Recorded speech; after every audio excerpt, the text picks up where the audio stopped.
we wouldn't have had that message or even the resources in having a family law attorney for somebody to be able to reach out to. And I think that infrastructure, that developing foundation is exciting to a lot of people, but it's also scary to some because that's power.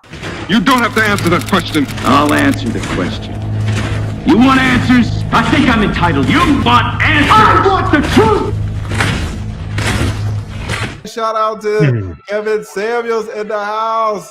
How are you doing, KS? I'm well, man. It's been a very busy weekend. And but shout out to the chat. I actually wanted to be able to grab a minute on this topic because I didn't know what you were talking about. I didn't know she had written the response. Yeah, she came at us, and none of it made sense to me. You know, I thought when she was on there, when I talked to her initially, I thought our conversation went excellent. Now, again, and this is something that you pointed out, the chat was reacting differently, but that's because the chat had knowledge that I didn't know because I'm new to the space, right? But because I didn't know any of that backstory stuff, like I was giving, some of the stuff that she was saying, not all of it I thought was correct, but I wasn't calling her out. Like you were saying, I was being super diplomatic, super neutral, having a conversation with her that I would have with anybody else. Right. And in fact, before that, my initial topic of covering this, I called her an expert on Black women. She's an expert. If she has been feeding herself for 10 years talking to Black women, how can she not know about Black women? Right. And so, I was being super cordial and everything. And then she came on, we had a great conversation. And then after that, you came on and you and I talked about it. Neither one of us called her out her name. Neither one of us would call her any crazy epithets. Maybe we had some disagreements about what she was saying, but that's anybody. If we were talking about what a man says, we would have some disagreements.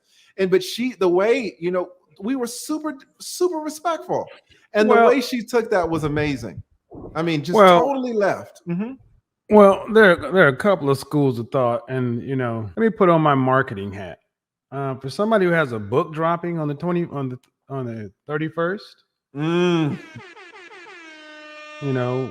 this is part and parcel for the business. I mean, look at the 50 Cent. Anytime he has a project coming out, he tends to find a beef. He tends to find somebody and that's what you have to do. Find it because it wasn't there. Exactly. That wasn't even a straw man. That was an invisible man argument. We sat down and talked about her points and the level of disingenuousness and the need to reach was just like, wow. But hey, kudos. I mean, if that was her plan, if that was her thought process to, controversy, sales, attention, such and so forth, because none of it made sense. I mean, clout chasing.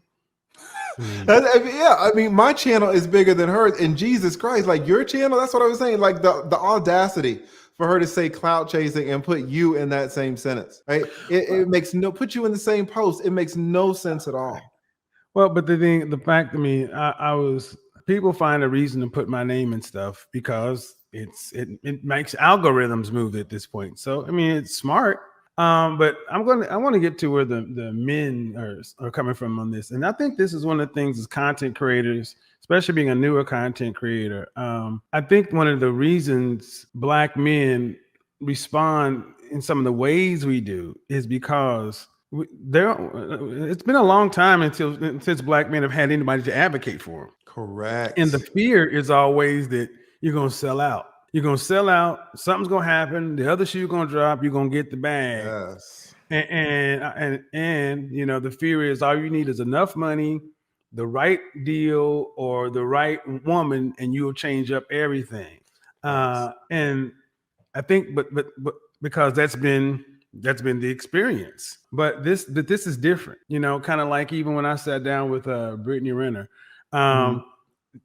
Deion Sanders had her up at Jackson State.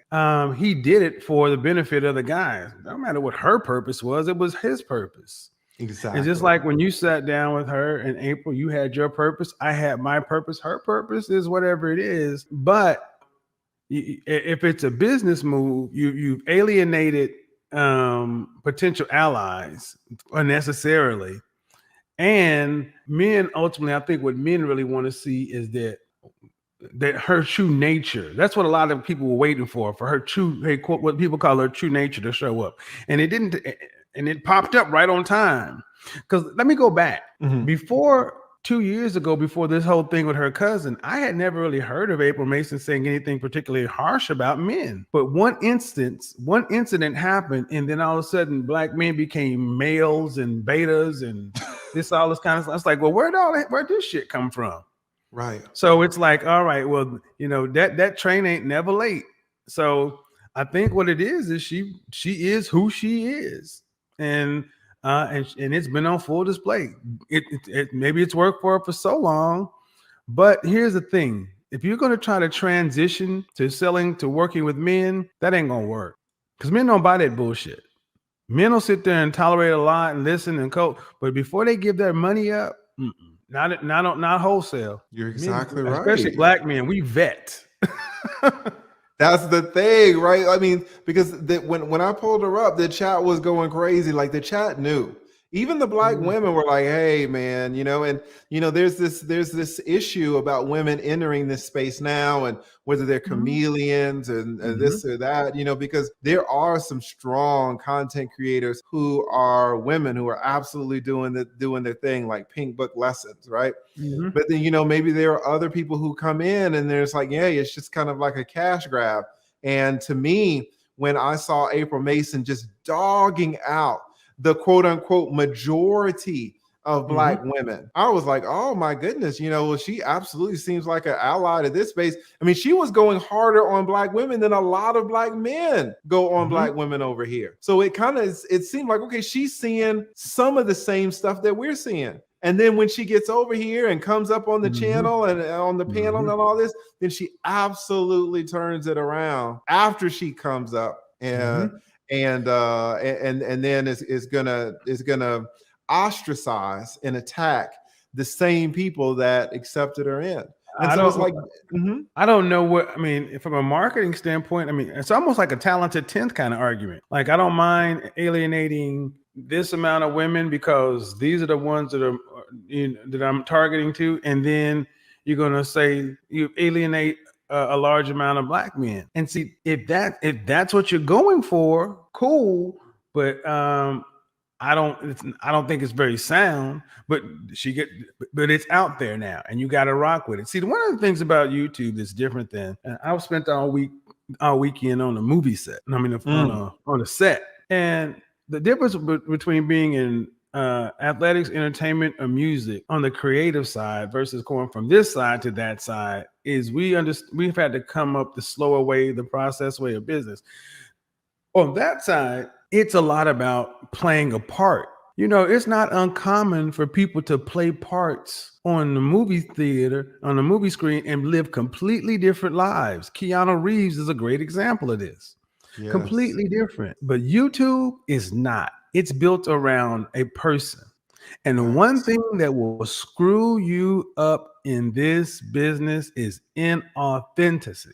You cannot be inauthentic. Got to be authentically who you are. Whatever your views are, you got to be that, because sooner or later, especially with live streaming, if you're not who you say you are, it's gonna come out. So Absolutely. If that's authentically who she is, rock with it and let the chips fall where they may. Yes, and we'll see. Kind of what her next moves are, because to ostracize the majority of black women, and now you're over here talking shit about the number one man in this space, a man with 1 million subscribers and 1 million followers. Like, where are you gonna go? Right? Well, it's far bigger than me. And here's the thing: Rebecca Lynn Pope, she made a video years ago, and then when the whole thing with me came up, she did a 180.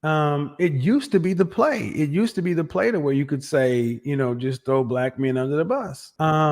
What's the next move? There ain't one. I mean, she's who she is, and the people going to rock with her, going to rock with her. This space is not a dumb space.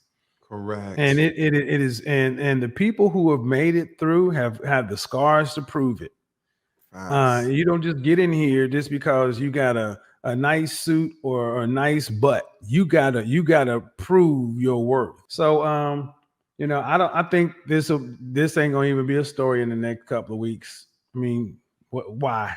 I mean, because at the end of the day, what are you really delivering? At the end of the day, if you really believe this dope chick, 40-plus-year-old woman, and you got all these options, and it's okay, that's who does that? Come on, Lee. Right. I know I'm out here dating. I don't see many women who have those kind of options like that. And if that's ultimately what you're selling to women, or if that's the product you're marketing, kudos. But it's not going to be massively purchased. So. Correct. I absolutely agree. And this will go away until maybe her next book comes out or her next course comes out, right? But the thing is, you made a comment that the manosphere is evolving, and the thing is, it's evolving to be more inclusive. Yes. But it's going in a good direction. Yes. One of the things I made sure that even when I start talking about this high value man stuff, I'm from blue collar, Midwestern people, and you don't alienate your base. And I don't know what the play is, and that's more important. We don't have to know the play. Bottom line is, men want to know that you are still got your that you on their side, and that you're not going to switch up because of an opportunity came along. You may sit down and take a meeting. They may not understand the diplomacy or whatever, but as long as they understand that you just spooked and sat by the door wherever you went, more than likely or not, they'll give you the benefit of the doubt. Especially once you're in, you're in. Because let's be honest, you and I could probably go places and do things that other guys couldn't or would not want to. Right. And then go eat a 2-piece and a biscuit out in the parking lot and have a good goddamn time. Exactly right. That's who we do. That's who we are. No, you're exactly right. People get in here, man. I just wanted to jump in here real quick. Thank you so much. You are always welcome. It is a blessing and an honor to have someone like you, to have you, specifically you, on this platform. I'm super blessed, especially being so small. So it really speaks so highly to you as well, because a lot of times once you get to a certain level, you kind of forget about the little people, right? And you are at the highest level, and you are still helping out smaller creators. So thank you so much for coming on. Man. Thank you for supporting us. And, thank you for all that you do for men. And let me just tell you this, since you're up here, it wasn't my plan to tell you, but I had a consultation today with a man, and he's making about $1.2 million. And he called me because he wanted to know if he should stay in his marriage or if he should divorce, and do these type of consultations. And without getting into specifics, his wife had done some horrible things. Let's just say horrible. And he has suffered tremendously. Now he has bounced back, but he suffered a lot. And he was saying when he was going through it, he would cry to her, and she would say this and she would say that, and she would still be abusing him because she saw the weakness and she was taking advantage of it. And he said that's the way that he was living his life until he found your videos. And when he found your videos and started watching them, he didn't have an understanding that even though he was making 1.1 or 1.2 million, that he had value as a man. And you were the one that taught him that he had value and that he should not allow himself to be treated this way by this woman. And that is what inspired him to call me, just to say, hey, how do you see this? Because I think I don't think I'm happy, and I think I need to move on. But what clicked it in his mind, what was the catalyst, was you. And so you are making differences in so many men's lives that you aren't even aware of, right? That you will never find out. If I had never told you about this gentleman, you might never know who he is and what you did for him. Right. So I absolutely want to sing your praises for some of the people whose lives you are changing, and maybe they don't have the opportunity to talk to you and to thank you. But he would want me to thank you on his behalf. So it's good to hear that, because a couple of years ago, we wouldn't have had that message, or even the resources in having a family law attorney for somebody to be able to reach out to. And I think that infrastructure, that that developing foundation is exciting to a lot of people, but it's also scary to some because that's power. That's power. Yes. That's power. So, Yes. and that's why I'm hot now, and it's gonna be somebody else's turn. How you starts, how you end, and what's the oldest saying? Be careful on who you step on the way up. Those the same people you're gonna see on the way down. I ain't stepping on nobody. Facts. I heard that. All right, man. I gotta run. Appreciate it. ABL, shout out, dog. Yeah, shout out to gotta run, my friend. ABL. Thank you. No problem. Thank you so much, Kevin. Bye-bye. You can always come up. Really appreciate it. You don't have to answer that question. I'll answer the question. You want answers? I think I'm entitled. You want answers? I want the truth!